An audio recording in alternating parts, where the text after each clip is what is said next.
দেখো আমার ছোট ছোট দুটো বোনু কত সুন্দর ড্রয়িং করতে পারে। আমিও এত ভালো ড্রয়িং করতে পারি না, আমি পারতামও না, এখনও অত ভালো পারি না।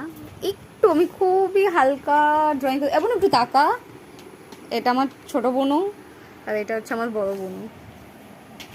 দেখো দুজনাই এত সুন্দর ড্রয়িং করে বন্ধুরা, আমার দেখে খুব ভালো লাগে। এরা কিন্তু ভালো গানও করতে পারে জানো। আমার বড় বোনও একটু আগে আমায় কি সুন্দর একটা গান শোনালো, আমার খুব ভাল লাগে ওদের গান শুনতে। তোমাদেরও, তোমরা কি শুনবে? একদিন আমি শোনাবো। আজকে ড্রয়িং দেখো বনুদের, কালকে বনুদের গান শোনাবো। হেবি সুন্দর গান করে। বড় বোনও একটু দেখি, তোমার মুখটা একটু দেখাও।